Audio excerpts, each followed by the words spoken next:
Hey everyone, thank you so much for joining me in my first YouTube video.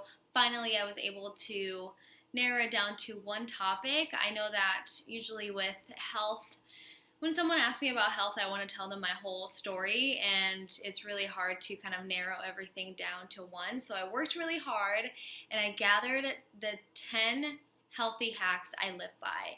And these might change over time, but it's definitely a good start. So let's get started. Tip number 1. Listen to your body. If you're having any symptom that you've been struggling with your whole life, or maybe something that came up recently, don't settle. I can guarantee you it's not your genetics or your susceptibility or your metabolism or just because your personality is that way. It's your diet. To feed your body to live, you're literally what you eat. Tip number 2. What works for someone else might not work for you. And this is one of the concepts that truly changed my way of looking at health. In the Institute for Integrative Nutrition, I learned about bio-individuality. And bio-individuality simply means that, one person's food is another person's poison. So even though the protein gym junkie and the vegan yogi are in style right now, you don't have to be that. And that's one of the concepts that I really struggled with when starting with this health journey. It's because I really tried to imitate what healthy people were doing, but I wasn't really focusing on what my body was asking me. And that's really when everything changed for me. When I realized that health is about doing what is best for you and your lifestyle, and also being satisfied in every aspect of your life, that truly changed my life. Tip number 3. Your health is not only what you eat. This is where health coaches come in handy, because there's a big misconception that if you eat healthy and exercise, all of your life is solved. Like all your problems and it's not true. If you're unhappy with either your job, your spirituality, your education, relationships, home environment, really any aspect of your life will affect how you eat. It's always a root barrier for emotional eating, your cravings, maybe fluctuating weight, or a serious disease. So when you say that you've tried everything and nothing works, think again. Tip number 4, whatever your diet is, eat more vegetables and fruits. And that it includes myself. I mean, you cannot have too many fruits and vegetables. It's not about restricting yourself from that bad food, it's about crowding it out. So what does that mean? It's really incorporating all those good vegetables and fruits and legumes and anything that really comes from the earth,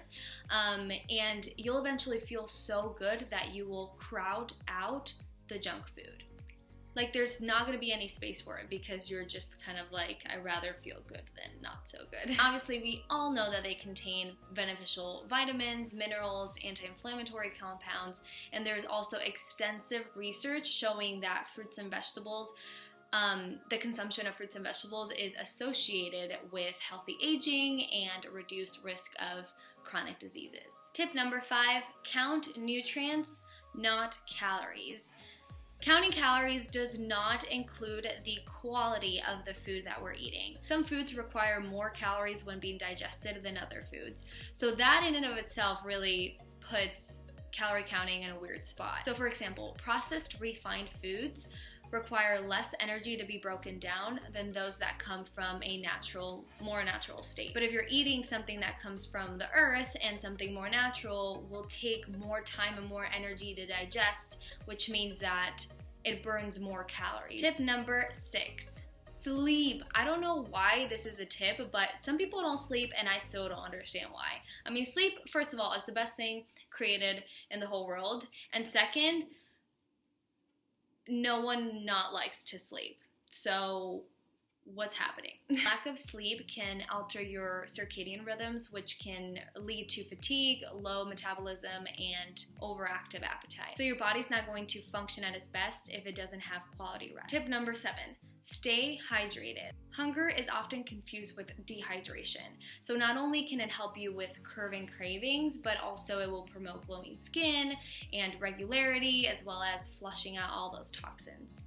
Even mild dehydration can alter your body's metabolism, so really aim for 8 glasses of water and cut down on those sugary drinks. Tip number 8, learn how to cook. If you want to help your body really be as healthy as it can be, you need to eat at home at least 80% of the time. Cooking meals at home really allows you to control the portions, control the quality of the ingredients, the sodium intake, the fat, the calories. It just helps you with everything that you want to avoid. So start getting creative in the kitchen. Tip number 9. Exercise your mind and body. Aim to be active at least 30 minutes every single day so you can stay strong and lean. This doesn't mean that you need to go to the gym and be there for an hour or do workouts that make you uncomfortable.